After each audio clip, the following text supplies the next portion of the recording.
Hi అండి, welcome to the సౌరస్ kitchen. ఈరోజు Sunday కదా, సో మనం సండే మటన్ లేకపోతే ఎలా, అందుకని ఈరోజు మనం మటన్ కర్రీ చేసుకుందాం. ఫస్ట్ హాఫ్ కిలో మటన్ తీసుకున్నామండి.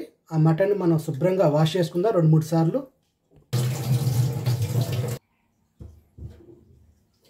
ఇలా మటన్ని శుభ్రంగా 2-3 సార్లు వాష్ చేసుకొని పక్కన పెట్టుకుందాం. ఆ మటను ఆ నీరంతా ఇంకిపోయేలోపు మనం ఆనియన్స్, టమాటా కట్ చేసుకుందాం.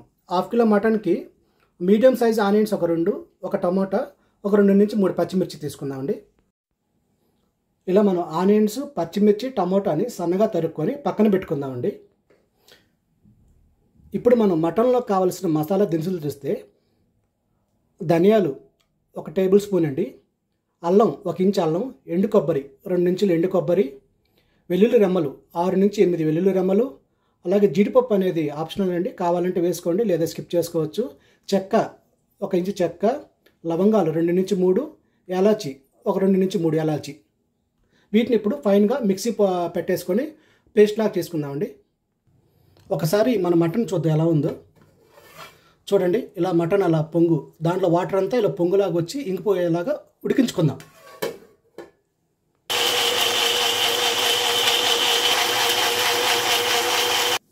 ఇలా మిక్సీ పెట్టిన మసాలాన్ని ఇలా ఒక బౌల్లో తీసుకొని పక్కన పెట్టుకుందాం.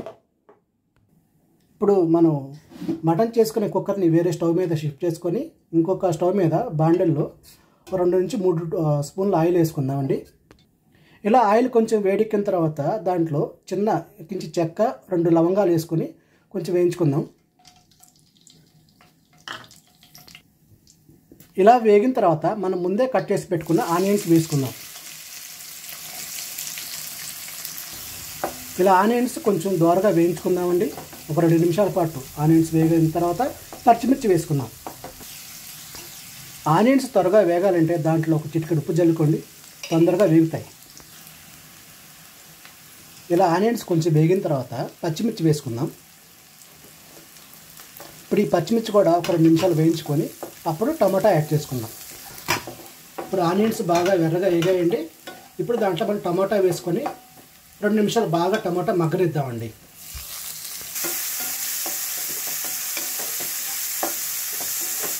ఇలా గరిటతో బాగా తిప్పుకున్న తర్వాత మూత పెట్టి ఒక 2 నిమిషాలు ఉంచుదామండి. టమాటా మగ్గుతుంది. ఈ టమాటాని కొంచెం మగ్గనిద్దామండి, 1 నిమిషం పాటు మగ్గనిద్దాం. అలాగే ఈ టమాటా బాగా మగ్గిందండి. ఇప్పుడు మనం ముందుగా తయారు చేసి పెట్టుకున్న మసాలా పేస్ట్ని దీంట్లో వేసుకొని ఈ మసాలా మిశ్రమాన్ని బాగా ఎర్రగా వచ్చేంత వరకు కొంచెం వేయించుకోవాలండి. ఎర్రగా రావాలి, ఎర్రగా రాకపోతే అంత రుచి రాదండి.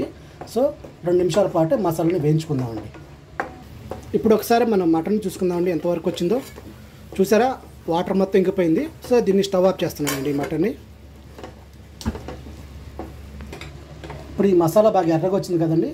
ఇప్పుడు ఆ మటన్ ముక్కల్ని దీంట్లో వేసుకుందాం. ఈ మసాలా అంతా మటన్కి పట్టేలాగా బాగా మిక్స్ చేసుకుందామండి.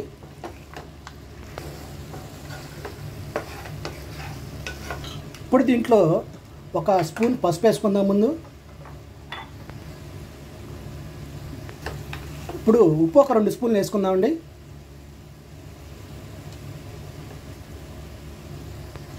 కారం కూడా 2 స్పూన్లు వేసుకుందామండి. మీకు కనుక కారం బాగా తినే వాళ్ళైతే ఇంకొంచెం ఎక్కువ వేసుకోండి.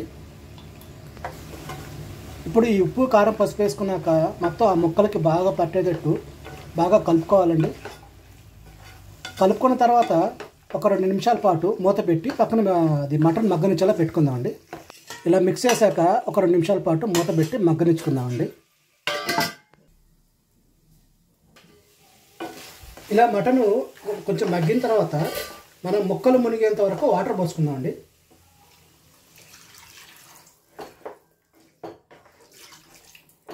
ఇలా వాటర్ పోసుకున్నాక బాగా మిక్స్ చేసుకొని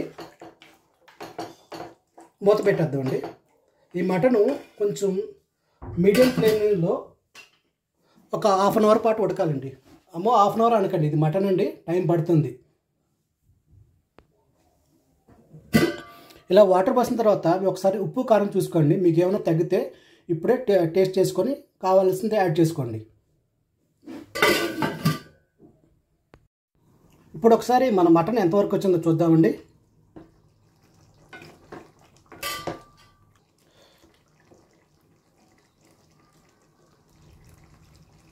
ఇంకొంచెం ఉడకాలండి, ఒక 10 నిమిషాలండి. ఆల్రెడీ మనం పెట్టి 20 మినిట్స్ అండి. ఒక 10 నిమిషాలు ఉడికేస్తే మన మటన్ ఉడికిపోతుందండి. చూడండి మటన్ ఇలా ఉడుకుతుంది. ఇంతసేపు హాఫ్ అన్ అవర్ పాటు 40 మినిట్స్ పాటు మటన్ ఉడికించడం అనుకుంటే మనం కుక్కర్లో కూడా చేసుకోవచ్చండి. కుక్కర్లో అయితే లేత మటన్ అయితే ఒక 3 విజిల్స్ సరిపోతుంది. అదే ముద్ర అయితే 5 నుంచి 6 విజిల్స్ అండి. మనం నెక్స్ట్ వీడియోలో ఇంకొకసారి ఎప్పుడైనా కుక్కర్లో మటన్ ఎలా చేయాలో చూద్దామండి. చూసారండి, హాఫ్ అన్ అవర్ తర్వాత మన మటన్ చూసే ఎర్రగా ఎలా ఉడికిందో. ఇప్పుడు మనం పైన కొత్తిమీర చల్లుకొని మటన్ని స్టవ్ ఆఫ్ చేసుకుందామండి.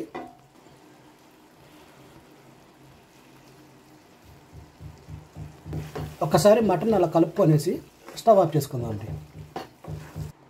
చూసారండి మన మటన్ కర్రీ ఎలా వచ్చిందో. ఒకసారి మీరు కూడా ఇదే కొలతలతో మీ ఇంట్లో ఒకసారి ట్రై చేసి చూడండి. మీకు ఎలా వచ్చిందో కామెంట్లో చెప్పండి.